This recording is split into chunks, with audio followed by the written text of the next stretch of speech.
This is the White Horse pub in the small village of Burnham Green in Hertfordshire, in the southeast of England.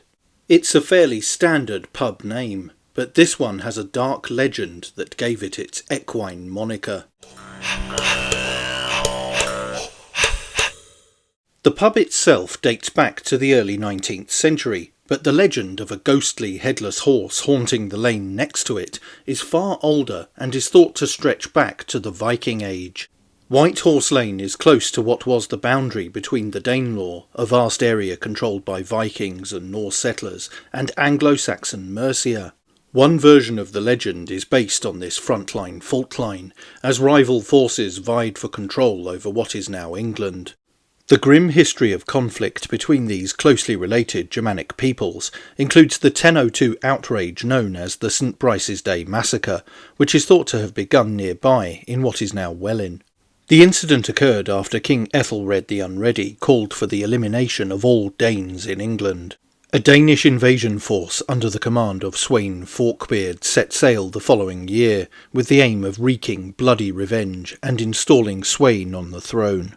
Amid this chaos and bloodshed, one victim is thought to have been a white horse. The tale seems to cite that this unfortunate animal lost its head in battle, and its spectral form now stalks the area. My own view is that this incident sounds like the recounting of a ritual, possibly a funereal event or a blot with a sacrificial element. Sweyn was baptised a Christian, but was born a pagan, and many of the old ways continued after these conversions. But I think the incident the legend recalls predates that period, and may relate to a horse sacrifice in a time before the Danes, or maybe even before the Anglo-Saxons were Christians.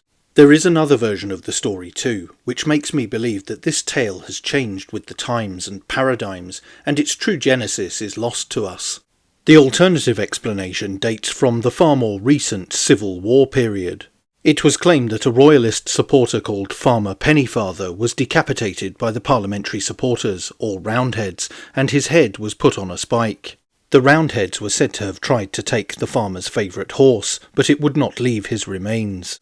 As a result, the animal suffered the same fate as its master, and has stalked the lane ever since. The myriad tales of alleged sightings of this ghostly steed are interesting, but perhaps not as much as the symbolism and potential explanations of the start of the legend itself. That said, to this day many people have claimed to have found the route intimidating and terrifying to traverse, especially at night. It was also claimed that, before the age of the car and when horse-drawn transport was the norm, they would refuse to walk the lane after dusk. Which story do you believe, and what do you think gave rise to the legend? Let me know in the comments below, and don't forget to like, share, and most importantly subscribe. And you can also support the channel on Subscribestar via the link in the description, or via YouTube Super Thanks. Thanks for watching. Bye for now.